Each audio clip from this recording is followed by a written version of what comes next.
Teman-teman, Anda mungkin menganggap memakan serangga itu cuma sebagai sesuatu yang dilakukan oleh anak-anak karena dianggap menantang. Namun, beberapa hewan kecil ini populer di seluruh dunia, termasuk Indonesia, karena nilai nutrisinya dan mereka juga mulai populer di Amerika Serikat. Belum lama ini, sushi dan lobster seperti tidak terlalu menggugah selera orang Amerika. Karena itu, sudah biasa saja, dan mereka mulai beralih ke serangga berprotein tinggi. Serangga apa sajakah itu? Yuk kita simak ulasannya. Jangkrik. Jangkrik dewasa bisa menjadi sumber zat besi, protein, dan vitamin B12 yang baik untuk tubuh kita. Tentu dengan berbagai pengolahan yang berbeda, sesuai selera. Ada yang digoreng, dipanggang, atau bahkan dicampur dengan sayur.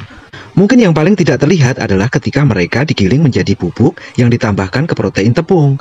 Anda sudah bisa menemukan tepung jangkrik pada salah satu merek yang tersedia di Indonesia. Tapi bukan untuk manusia, kebanyakan buat burung kesayangan. Belalang. Kebanyakan orang memandang belalang sebagai serangga kotor. Padahal setelah melalui pengolahan dan terlebih dahulu mengetahui manfaat nutrisinya, ada sejumlah kandungan nutrisi belalang yang berperan penting dalam menunjang sejumlah fungsi vital tubuh, antara lain zinc, zat besi, kalsium, mangan, magnesium, riboflavin yaitu vitamin B2, asam pantotenat yaitu vitamin B5, asam folat biotin atau vitamin B7. Wow, banyak sekali ya. Di Amerika sana, mereka biasanya disajikan dengan dipanggang dalam minyak, dengan bawang putih, lemon, dan garam. Tapi tidak semua belalang bisa dimakan, teman-teman. Nah, yang satu ini disebutnya belalang setan. Nggak bisa dimakan karena beracun, teman-teman. Rayap. Mereka mungkin paling dikenal karena memakan kayu. Tetapi, di Afrika dan belahan dunia lain mereka dikenal sebagai makanan. Bahkan di Indonesia. Rayap kaya akan protein, asam lemak, dan zat gizi mikro lainnya. Rayap juga memiliki zat besi dan kalsium. Mereka disajikan dengan cara digoreng, diasap, atau disemur. Kalau di Indonesia biasa disebut laron. Laron adalah rayap yang sudah dewasa dan memiliki sayap. Semut. Jenis-jenis tertentu, terutama larva dan pupa semut rangrang, banyak diminati di Asia. Mereka dianggap sebagai makanan lezat di beberapa bagian Amerika Selatan, di mana beberapa koki papan atas sering menggunakannya dalam hidangan sangat berkelas. Kalau di Indonesia, masih sangat jarang ya. Bagi teman-teman yang mengetahui tentang masakan semut di Indonesia, silahkan komen ya. Katanya menurut orang sana, bila sumber protein semut yang baik, memiliki rasa seperti lemon dan jeruk. Weleh. Lebah. Larva merupakan bentuk lebah yang bisa dijadikan makanan. Tingginya asam amino, vitamin B, dan nutrisi lainnya, lebah digambarkan memiliki tekstur seperti mentega dan dingin. Mereka adalah makanan pokok di Thailand. Suku aborigin Australia memanfaatkan lebah tak bersengat sebagai sumber gula.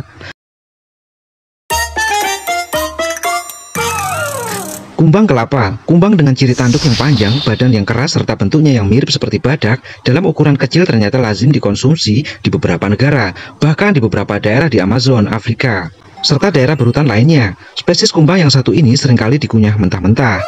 Varietas kumbang dengan tubuh yang keras ini biasa ditemukan di pohon atau batang kayu dan biasanya akan jatuh ke tanah.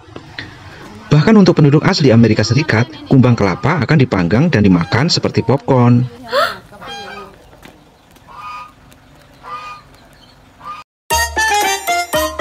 Ulat bambu. Serangga ini memiliki banyak asam lemak, omega 3, protein, vitamin, dan mineral seperti tembaga, natrium, kalium, zat besi, seng, dan selenium. Mereka bisa dimakan mentah, tetapi paling sering disajikan dengan cara kering atau digiling dan ditambahkan ke tepung. Di Meksiko, cara ini terkadang digunakan untuk membuat tortilla, yaitu roti pipih tanpa ragi yang terbuat dari jagung giling atau gandum. Ulat. Di beberapa bagian Afrika, hampir 9,5 miliar tanaman ini dipanen setiap tahunnya. Hal ini sebagian karena mereka merupakan protein yang penting, terutama selama musim hujan. Ulat juga populer di Asia dan Meksiko. Salah satu cara paling umum untuk menyajikan adalah dengan digoreng atau direbus, dibumbui dengan saus pedas dan dibungkus dengan tortilla. Jangan terkecoh dengan namanya, makhluk-makhluk ini memiliki banyak manfaat nutrisi. Mereka memiliki asam lemak, flavonoid atau bahan kimia yang membantu melawan peradangan, dan asam amino.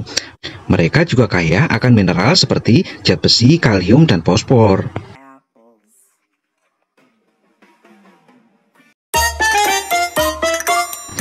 Serangga bau. Beberapa orang mengatakan bahwa spesies ini rasanya seperti kayu manis, sementara yang lain seperti apel asam. Di Afrika bagian selatan, mereka direndam dalam air hangat untuk mengeluarkan racunnya, kemudian dijemur, dicuci, dan dimasak dengan air hangat dan garam. Serangga air raksa. Serangga ini merupakan sesuatu yang menarik untuk dimakan di negara Thailand. Biasanya dimasak secara utuh atau menghancurkannya, mengolahnya, dan menambahkannya ke sambal terasi. Campuran ini dikenal dengan nama Jai Mangda di Laos dan Nampi di Thailand. Begitulah teman-teman ulasan mengenai serangga yang dijadikan santapan bergizi paling tinggi yang sudah dinikmati di berbagai negara termasuk Indonesia. Sampai bertemu pada ulasan berikutnya. Semoga manfaat dan sampai jumpa. Terima kasih.